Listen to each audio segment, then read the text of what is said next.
So this session, like I said, is also being recorded. So if you miss anything, it'll be available for you to go back at a later date. Just keep looking for emails, but I want to go ahead and get started so we can get through everything.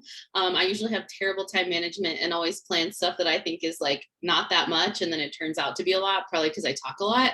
But we'll get started. I'm going to start by introducing myself, and I'd love it if you all in the chat would introduce yourself with your name, your pronouns if you would like, and then what organization, what position, what department you work for, why are you at SHAPE, what brings you here. So anything like that can go into the chat just so I can, get to see who's in the room and who's in the space, and we can get moving. But my name is Charlotte Salinas. My pronouns are she, her, and hers. And so I'm going to share a little bit about me on this slide because I always feel like it's helpful when you know who's talking to you and sharing things about, content with you. So like I said, my name is Charlotte Salinas. I am the Assistant Director for Orientation Programs over in Orientation and Transition Programs.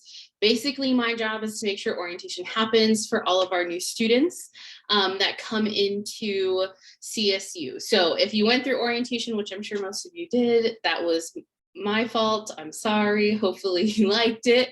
I grew up in Texas and grew up on a farm. So I included this picture here for some context. Also kind of dated myself. I think I was like 5 in this picture. So I grew up on a farm and showed cows, and this was my very first time showing one of our cows. And so I was very proud of myself. And yes, you can wear a skirt when you show. It like devastated my older sister. Do what you want, you know what I'm saying?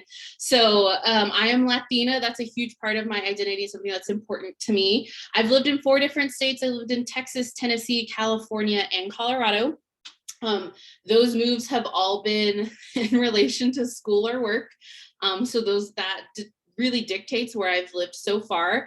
I don't have a dream job. I don't really dream of work. I prefer not working, but capitalism is real and I like stuff. So here we are in all of this system. And I have a passion for justice work, right? What does that mean? How do we bring justice to the forefront in all of the things that we do?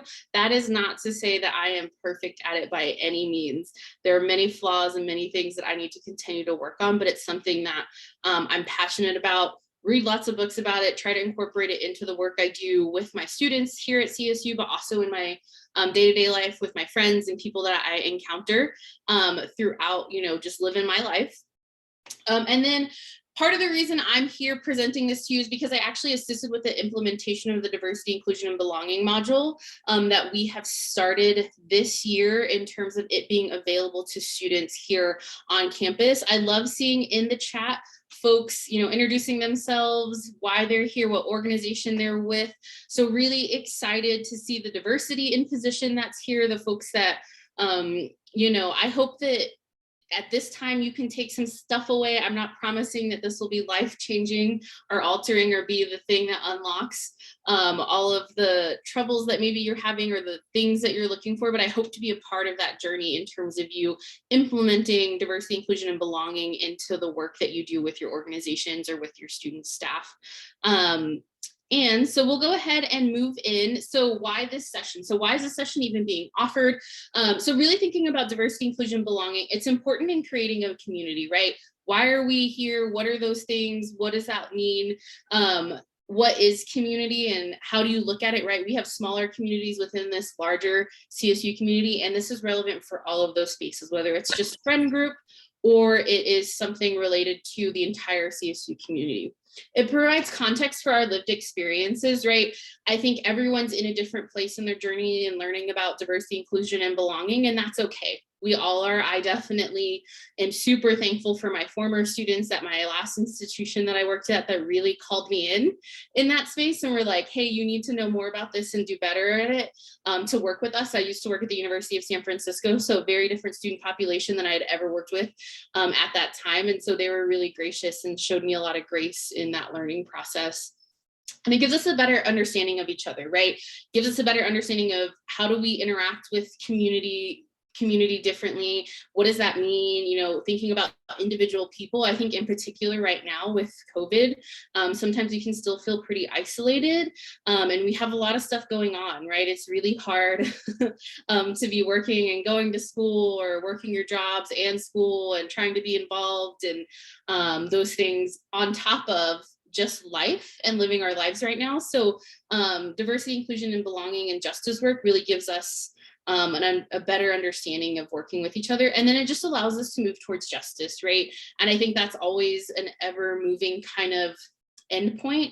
I don't believe that there's ever an endpoint in justice. I think we'll always discover new identities, discover new ways that power can operate. And so really thinking about how does that, is it a move, it's moving, but I also think that doesn't mean we shouldn't be working towards it. That's a little bit about this session. A quick overview of just what we're gonna go over in this session. So what is the diversity, inclusion, belonging module? So some folks may have already be really familiar with it, may have already taken it more than 1 year, but this is the first year it's really accessible to everyone at just as soon as they want to see it. And then strategies for implementation, really focusing in on staff expectations and staff training. And I'll share some examples of how I do that in the work that I do with my orientation leaders. Again, it might not fit exactly for you, but I hope that it gives you some ideas of what that might look like. So really quick, you know, going into the module. So thinking about the module itself, so you'll hear me call it the DIB module for short. We love acronyms. And so that way I, you know, get to save a little bit of breath, but it has 5 different sections. There's an introduction, your identities, that focuses on your personal identities and your own self-reflection, your influence. And this section really thinks about, asks us to think about what is our influence on our community? How do we really negotiate that in terms of how we interact with people, not only our peers, but everyone that is here at CSU, right? So staff, faculty, you know, folks that come in and out of campus, the guests to campus, things like that. And then your community is really like, how does that come together as a whole? Gives us some strategies around, right, bystander intervention. What does that look like? And then there's a conclusion. So this is an online module. It's available to all students at CSU, and students can access this via RamWeb. So if you are looking for it, you can log into RamWeb, and then there's the menu, the little hamburger looking one. You can click on that, and there's, I believe it's under the principles of community section. So part of the reason I can't give you specifics is because my RamWeb does not look like yours. I am not a student. But if you're looking for it, it is in RamWeb. Again, in that kind of a hamburger menu up on the top corner of that, and it's under the principles of community section. And so the actual learning outcomes for the module are listed here.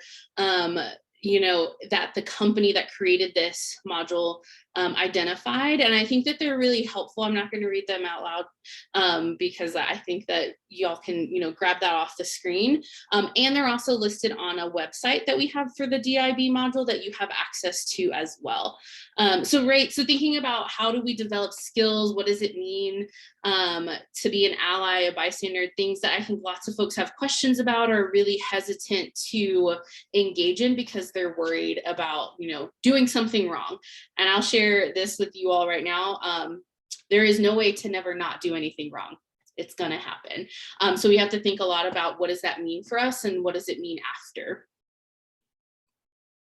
So really want to put some folks in breakout rooms. I know that there's usually a lot of hesitation when it comes to implementing anything in relation to diversity, inclusion, belonging, social justice, because I think we have just, everyone is scared of doing maybe something new or something that they feel like they haven't mastered yet.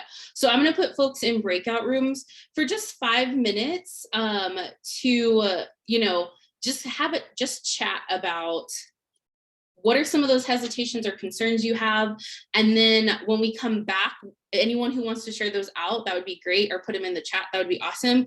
Just so I can maybe address some of them as we are moving through the presentation. So I'm gonna go ahead and put folks into breakout rooms. We're gonna spend about 5 minutes in there, so not a ton of time in those breakout rooms, but just to kind of get some of that stuff churning and then hopefully allow me to help you as we move through this and some of the things that you all need specifically from this presentation. So I'm gonna go ahead and open those now. So at this point, if there's anyone who would like to share maybe something that came up for you or came up for the whole group, you can either unmute yourself now and share that verbally, or if you'd like, you can put that in the chat and I can keep track of both. So is there anyone who wants to share anything that came up in conversation?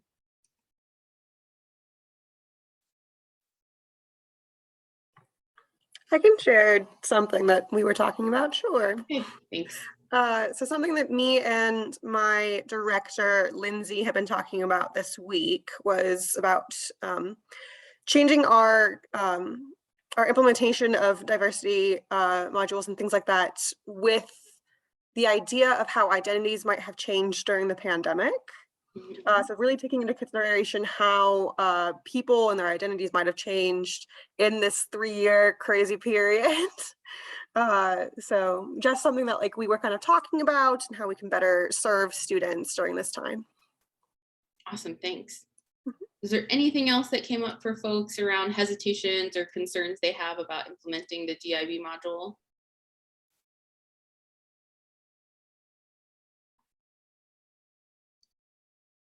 No, cool. All right, so we are gonna keep moving through the presentation.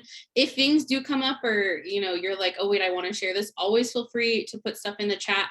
Happy to keep track of that as we keep moving, but we'll get into some of the major chunks of this presentation. So thinking really about strategies for implementation. So I want to start by saying there is not one way to do this. I'm just going to share with you the way that I do this, knowing that this is what works for the group of students and the groups that I work with. And I'll also name a few things before we get started. So I'm going to talk a lot about our orientation leaders. That is the student group that I have the most contact with and that I directly supervise. So with that, you'll hear a lot about that, and those are where most of the examples will come from. So that also doesn't mean that things can't apply. I also want to name there's a very specific power dynamic that comes with supervising people, right? Like there's lots of things that can come up with that. And so maybe your organization is a little bit different. Maybe it's more peer-to-peer. There's not necessarily a full-time staff member that's supervising anyone. So even some of these things will relate in terms of accountability. Even thinking about what does that look like, or how do you do that in those ways. So want to name some of those things as we get started, because that might look or feel a little different for you and your organization or your group or your staff that you supervise, because there might be some different dynamics. I always know we have students that supervise other students in our office, and there are times where my student coordinator, who supervises all of our orientation leaders as well, will share something with an OL and they're like, no thanks. But if I tell them something, they definitely will do it. And so there's just some of those dynamics in power that come up in these spaces, and want to name that as we head into some of this. So really thinking about things. So before you even get started, here are some things that I think are important when we think about approaching this as something to implement. You have to believe in the purpose of why you're implementing the DIB module. It can't be something that you're just like, we need to check this off, or everyone else is doing it, so we need to do this. Or, I think there's those you're being told to do things situations. As a staff member, I definitely relate to that. Like I'm being told to do specific things. Maybe that you're here because you've been told your organization needs to do this. I encourage you to continue to explore the module, and just not even just the module, but content related to diversity, inclusion, belonging, and social justice, and find a way to connect with that and understand how that could be beneficial to your organization, because you have to believe in why you're implementing this. It's important to really ground it in that, because when we understand our purpose and why these things are connected, it really gives us a different kind of energy moving in to implementing this module. Again, I've talked about this a little bit. No one's perfect. Mistakes will happen. I have definitely made many mistakes. And I think it's also about how we respond after we make the mistake. Really thinking about how are we not centering ourselves, even though we so much want to do that when we hurt somebody or a group of people, especially when it's unintentionally. We want to talk a lot about our intentions and how that was not our intention. When we make mistakes, it's important to own the impact that we've had and really think about about how are we repairing that relationship and centering the person or the group that was harmed in that situation. We can definitely be in our feelings about those things that we had and about the things that we have done and how that makes us feel, but don't do that with the person or the group that was impacted, right? Maybe that's a great conversation for a close friend, a family member. Maybe there is, a professional staff member or faculty member on campus that you feel connected to and that you can have that conversation with, because I think that's important, right? We need to process our own feelings, and that doesn't mean we do that with the person that we harmed in that mistake. And so I think really thinking about how are we handling situations once we're given that feedback or that information gets back to us, because sometimes it's not even the person that was harmed that gives us that information. It might be someone else who's experienced that or saw the situation happen. And so really thinking about how are we centering the person that was harmed in that when we think about how we respond after.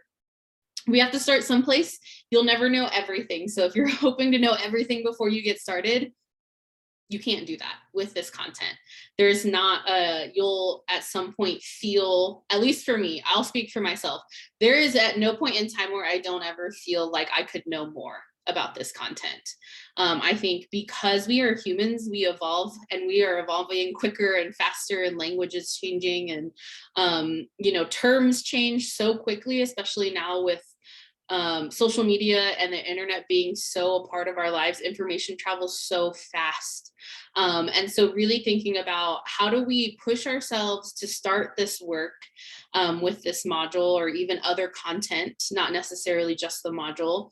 But how do we do that at a level that maybe works for me as a person who might be implementing it, or for your organization? If your organization's never talked about any of this before, it's really hard to go from 0 to 100 and be like, we're all about this. And so how do we make this change? As much as we want change to happen quickly, around certain things, it never does. Change, I feel like, is something that's ever constant in our lives, but also never happens in the way that we want it to. It always seems like when I want change to happen all at once, that never happens. And then when I want it to happen gradually, it's like, nope, they just turn on the faucet and everything changes all at one time, right? So thinking about how do we manage some of those pieces, along with where we feel like we can start this in the level of understanding that we have, or how do we reach out to campus resources that can also support us in that conversation. And then I've mentioned this already, we always need to continue learning and pushing our growth areas, right? I've been doing this work for almost 9 years now.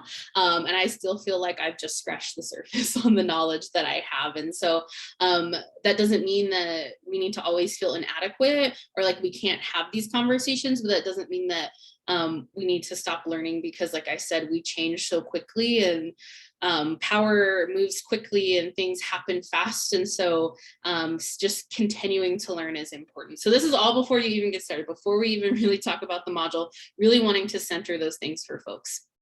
So now we'll talk a little bit about staff expectations and some of the things that I think are important and have been really helpful for me in that context. As we get started, again, my journey has been up and down and bumpy in terms of my knowledge. And so I have done things that have really worked, and then some things that have not worked at all. And so based on some of those experiences, here's some of the stuff that I think is important when we're thinking really specifically about staff expectations.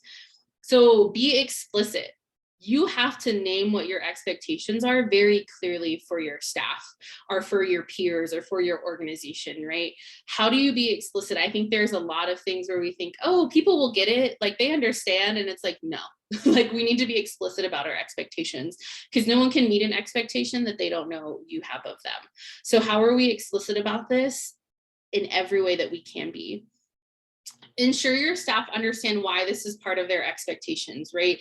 I think sometimes when folks are new to roles, they don't quite know all the intricacies of it. And they're like, why do I have to learn about diversity, inclusion, belonging? I just work with tech, right? And so how does that come up? And how are some of those ways and those examples that we can give that are real life job examples to help staff understand how these things impact, right? So part of orientation, I work with a student tech staff as well, and they go through this same training as my orientation leaders. And I get a lot of questions about oh, if I'm just turning on PowerPoints and making sure like everything's working, or, you know, just playing music or things like that, or fixing the website. Why is it important that I know this? And I don't ever think it's from a place of pushback. It's just like genuine question. And so thinking about how can I give examples about, you know, what music are you picking? Right? Is that relevant to identities? Are you selecting artists that maybe we wouldn't feel aligns with the values here at CSU, right? Are you selecting music that everyone will like? And who is everyone, and how are we measuring what everyone likes, right? Because not everyone likes the same music. So how do we kind of rotate that in? And even folks who are writing, you know, code for websites, it's, you know, thinking about, is everything screen reader friendly for someone who might be using a screen reader to navigate our website? Are our colors and a good gradient apart for folks who maybe don't see all the colors in the same way that everyone else does, right? So thinking about some of these ways that I think folks often don't see how some of this education can fit in is really important in understanding that your staff knows why these are part of the expectations. The other thing is you can't just talk about it one time.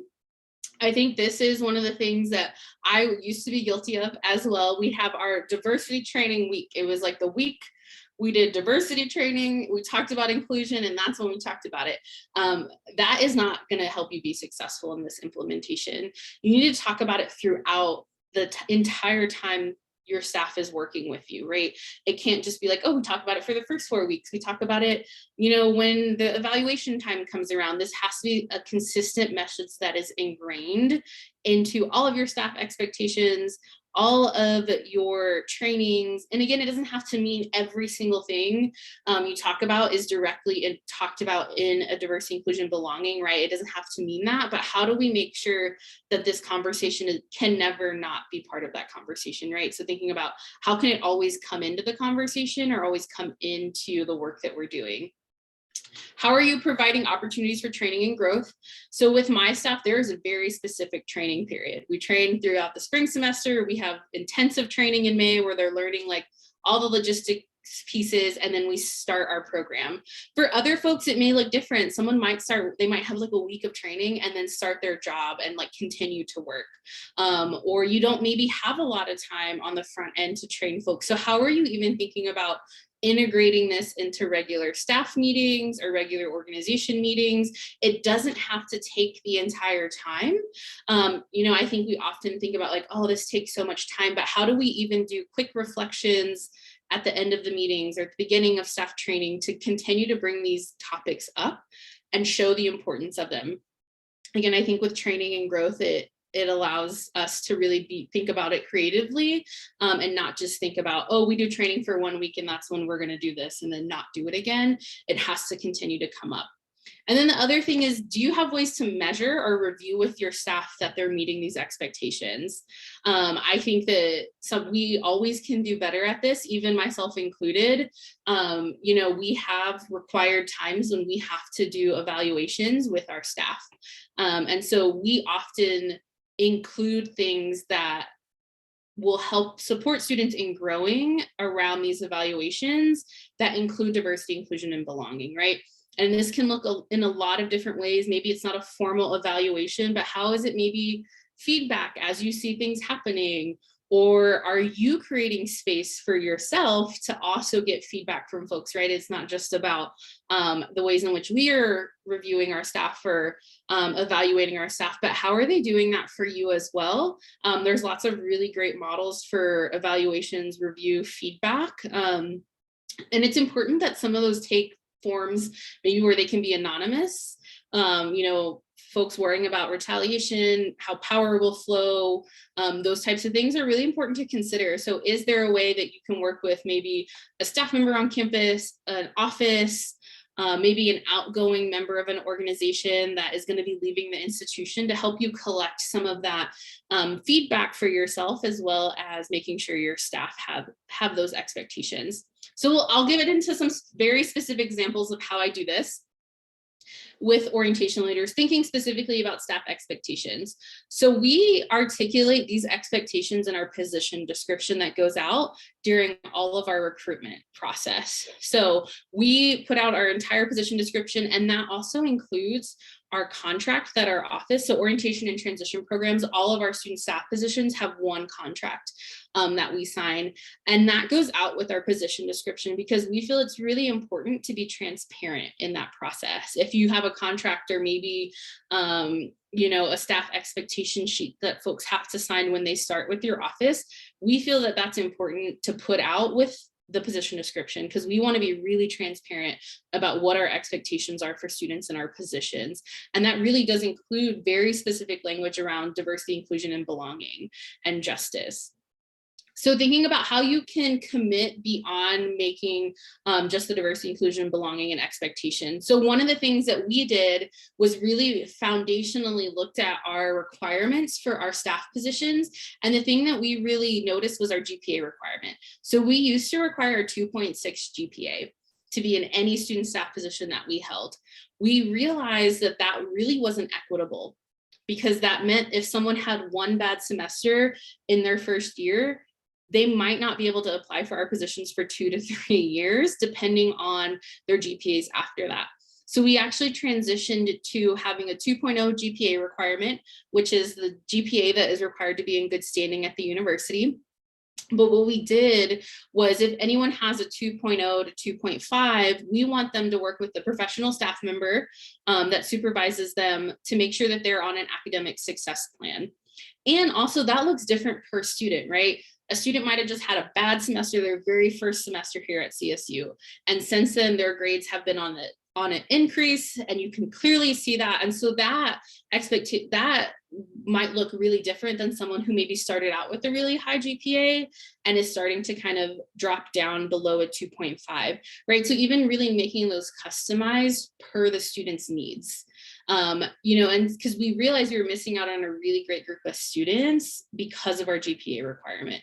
So this is the way that we looked at it from an equity lens around the ways in which we were not actually living out some of the things that we believed we should be. And so we changed our GPA requirement and added that additional step in because we felt like it was important to support students beyond just the work that they do with us, right? Because you all are students.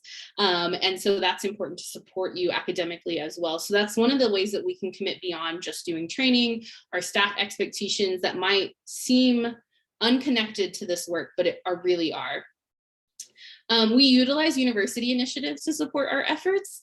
So we lean heavily on the principles of community as a way to incorporate diversity, inclusion, and belonging and justice work into our work that we do with our students, into our programs. And so really thinking about how do we leverage as an office the principles of community, and knowing that social justice is one of the principles of community. So it gives us a lot of room to find ways that there's already work being done on campus about the principles of community.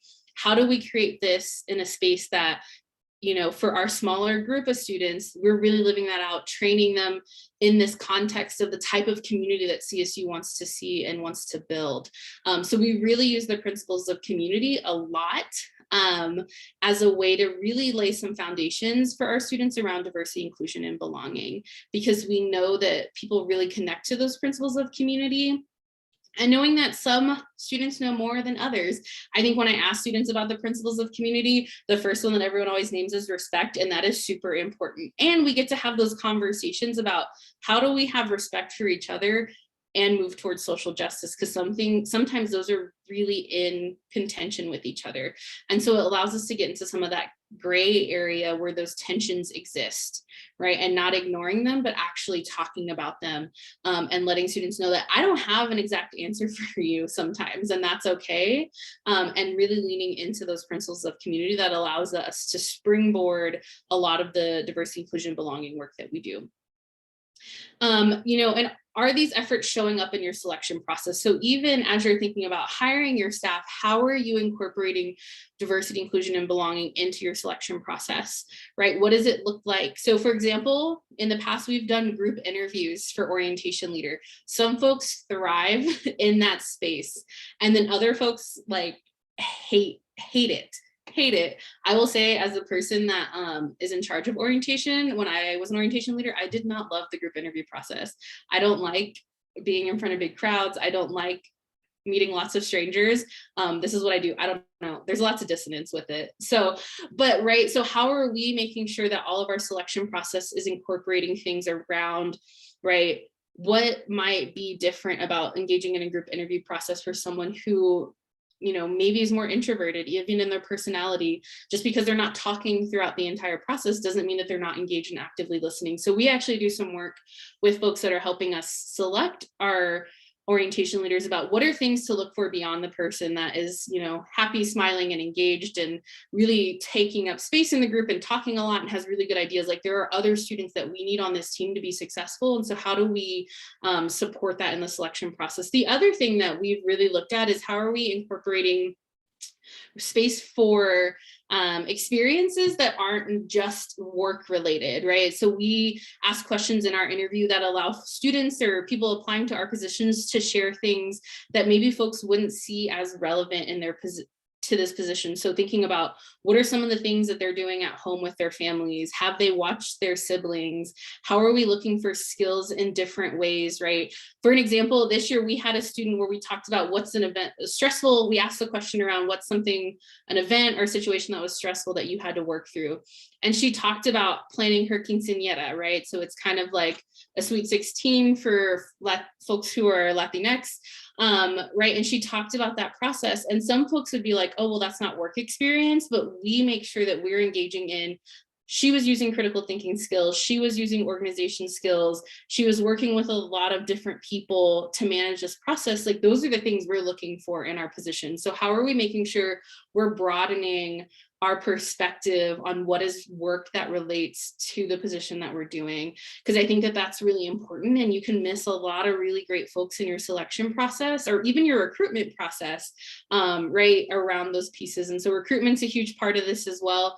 Really thinking about where's your organization showing up? What type of culture are you creating that people want to be a part of? And so there's a lot of little pieces that go into this when you're thinking about, you know, just starting with student staff expectations, because you have to push all that back all the way to the recruitment process and you creating your position description, or maybe the description of the job that someone will be doing. And so really thinking about that process from the beginning and not just once you've got people in front of you, is really important in starting that. So we're going to do a quick reflection. You don't got to go to breakout rooms. I'm going to give you like 3 minutes and I'll play some music so it's not weird. You're just sitting in silence. But want you to reflect on these 3 questions here. You won't be sharing them out. You're just kind of keeping this. So if there are other people in your organizations that are here, you know, these might be great notes to share, or even these questions to share with other folks that might be in your organization after. So I'm going to go ahead and start this timer. Again, just 3 minutes, not long, but we'll come back together and move forward through the rest of the presentation.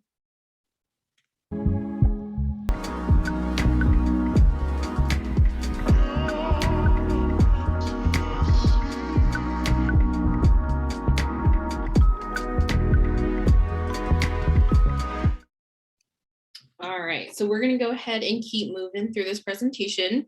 So we're going to look at staff training. Again, here are just some tips that I want to share, mostly because I've done it wrong. To be really honest, I've tried implementing these things and I've done it incorrectly. And here are some things that I have found that have been helpful.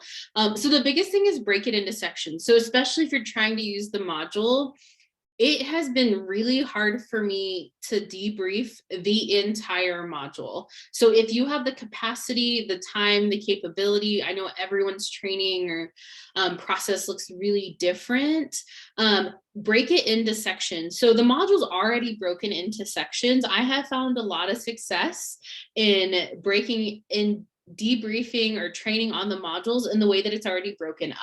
So I have done like the introduction and your identities as one kind of training or one area that we talk about at a time. And then it's your influence, and we've talked about that.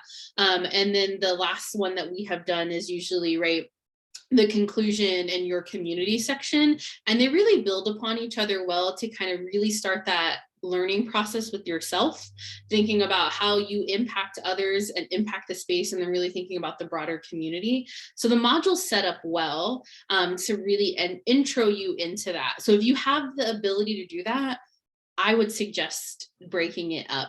If you don't, there are lots of resources. So there's actually a toolkit online for the module that has lots of different resources and different entry points where you can utilize some of that toolkit. And I'll share the link at the end where that's located, that you can break it up or have activities based on your skill level and maybe your organization or team's level of learning that you can utilize. It shouldn't be a one-time training. Like I've already talked about, we used to be like, this is the week we're doing diversity training. It should really be throughout your training. Right. So thinking about one of the things that we think a lot about with orientation leader training is we actually start with training to the diversity, inclusion, belonging module. So we've done that for this will be the 4th year that we've done that. And that's the first stuff that we do in training. We don't talk about the role like in the context of here's what you'll be doing every single day, and that people don't love it, but it's the best way to start, because then we get to build that as a foundation and add everything on top of it so that the information from the module and that learning really informs the rest of the things that we do. Create room for personal reflection. Everyone needs this. It's not always easy to do because sometimes you have to admit some really hard stuff about what we've done in the past or the things that we have done or how we operate in the world or the way that we're able to operate in the world because of some of our identities. But it's important that we create room for that because we can't talk about those things until we are able to name them and talk a little bit about our feelings. I'm not a feelings person, right? So I try to enter from a space of logic and thought, and then eventually I'll get down to what that makes me feel like. But I think one of the really great ways to do reflection is I often ask and enter with what's coming up for folks, because it allows everyone, for someone who's really in a feeling space and that's where they want to lean into, they can enter the conversation, or someone who's like me and is like, this is what I'm thinking and this is the logic I'm using to explain all of my feelings, right? It allows them to enter the conversation as well. So a simple question for what's coming up for folks can be a simple question that allows a lot of different conversations to happen. Make sure you're all participating in the learning. This is something that even I do myself. If I'm asking my staff to do a reflection question, either I've already done it before I'm asking them to do it, or I'm doing it at the same time. If we do identity wheels, I'm doing one in real time with them, or have one that I filled out ahead of time when I was planning the session, because they need to know that I'm in this process with them and I'm still learning. Every time I do an identity wheel, I maybe focus on an area I haven't before. I know a lot of people are like, oh, I've already done this. No, every time you do an identity wheel or something where you have to name your identities, you can reflect on it differently than you have in the past. And you should be learning something every time you do that. And so it's important for whoever is doing the training to be in that process with your peers or with your student staff or with your organization. Connect the content to the importance of their role. Why diversity, inclusion, and belonging is important. How does this connect? Talk a little bit about it. Have some examples on the next slide. I want to get to that. So examples for orientation leaders should be foundation to training, right? Invest time at the start of training. This I have found has been instrumental in students understanding why this content is important and how it connects to their role. There's a lot of reasons that I train in the way that I do, right? We don't start with, here's the schedule for orientation, usually because I just don't have it at that point. We start training in January. I don't have a schedule till like maybe March. So even if I wanted to start there, I can't, just because the logistics, right? But I do know that I can start with this content in terms of the DIB module, because it gives us a lot of information about where our student staff is in terms of understanding this. What are some of the areas as a team that we might need to work on in terms of our understanding of our influence on the community or how the community is coming together? So really thinking about, if you have the opportunity to create it at the beginning, or maybe you're mid-cycle, right, into your team and you're like, but I still want to do this. That's totally fine. This is just the way that I do things. So if you're planning for next year, maybe this is some feedback you leave for next year's group, right? But I think you can always implement this whenever you can. But if you get the opportunity to start a new cycle fresh, I recommend starting with some of this as foundations to why you're all coming together and how it fits in with what you're doing. Provides time for staff to reflect on personal experiences. Sometimes this needs to take up more time in training than you're wanting it to. But if they don't have time to do this, it's really hard to then continue to layer on pieces around, right? Why is diversity, inclusion, and belonging important because they haven't had time to really do their personal reflection. This stuff can be done in a lot of different ways. Maybe you do one-on-ones with staff or your peers, and you can, give them a couple of questions to think about before the one-on-one, and you spend some time talking about this in a one-on-one. Or, maybe it's some real quick at the end of training, you ask students, your staff to reflect on a question and write it down. And maybe you don't need names, you just want them to turn it in. We do this a lot just to really gauge where our team is and what do they need more or less of in terms of content for training. Make connections to how the module applies directly to their position. So we often do the module at the beginning in the first really 3 to 4 weeks. And then we move into what we call skills training, right? What are the skills that folks will need? And so thinking about how does this fit into any number of skill sets that folks will need for this job? And so we think about facilitation. How does diversity, inclusion, belonging impact that?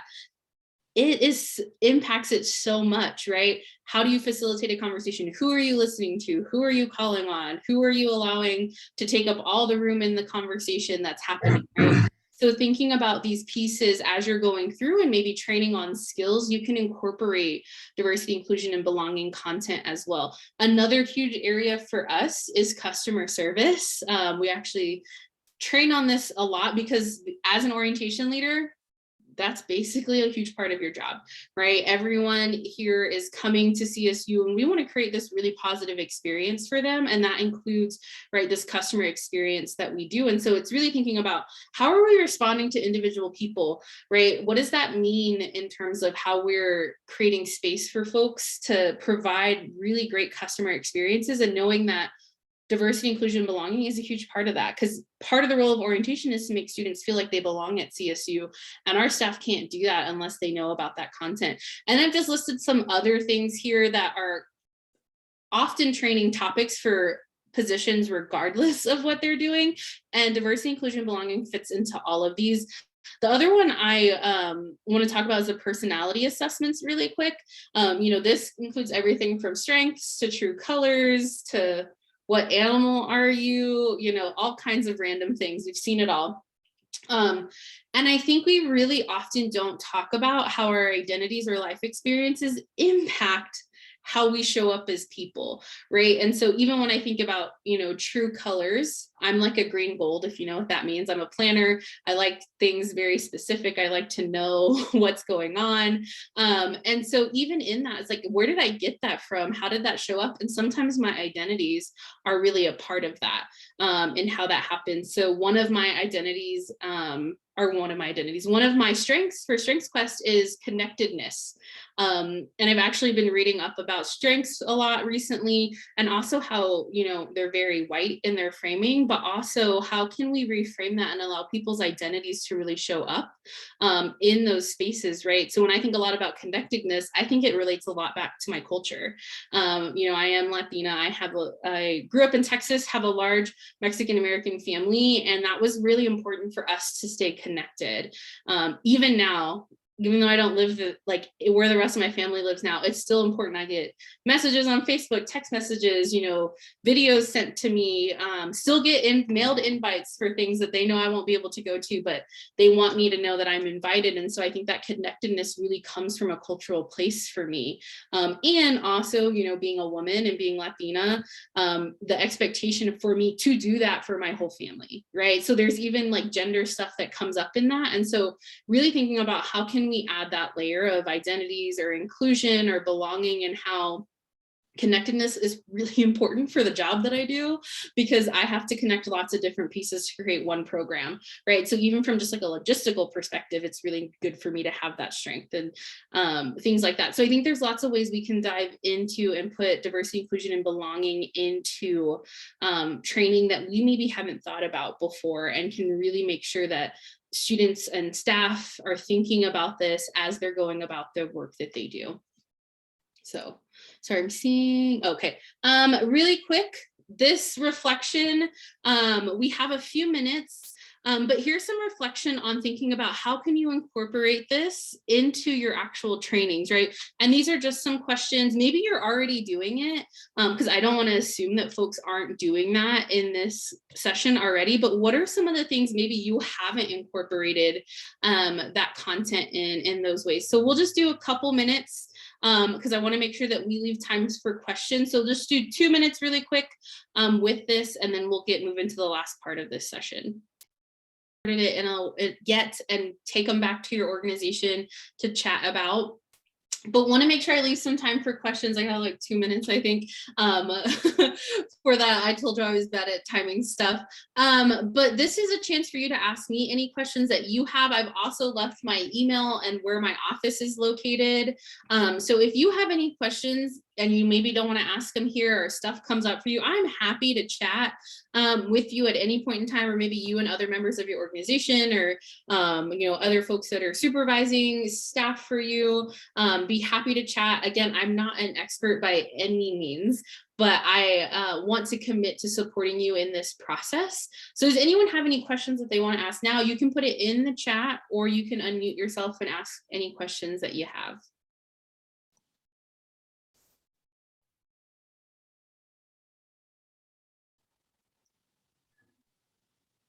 Hey, Charlotte, I've got a question. My name is Benjamin. I'm feeling like I'm flying a little bit blind here. I've not taken this module. Is there opportunity for professional staff, i.e. state classifieds, to take this? The only thing I've found is through RamWeb, which we don't have access to. So not sure how to implement this without doing the module myself or having my staff take this module. Yep, nope. So you can definitely gain access to it. So I'm actually going to stop sharing my screen really quickly so I can actually drop the link to the website that will give you access. So the way that staff can have access to it is they just need to email the email that's listed there, and then you can gain access to it. That's how I had to gain access to it as well, even as someone who was implementing it on campus. So let me stop sharing my screen, and then I'll drop that link into the chat really quick. Are there any other questions? And I think that you bring up a great point. I always tell people that you can't implement any of this unless you've actually taken the module and gone through the entire thing. It's really hard to implement that. So that's the other piece of advice. Make sure that you take this before you try to implement it. And so any staff member can go in. And so if you go to that website, you'll go down to the bottom, you'll see some tabs and it says take the module. It gives directions for students how to do that. And then at the very bottom of that section, you'll see faculty and staff access. And it's just a diversity module at Colorado State that will give any staff member access to taking the module. So if you need a list of folks, you can send a list, or if you want to have your staff do that individually, you can have them email that email individually. It's monitored for during work hours, and it's usually a pretty quick turnaround.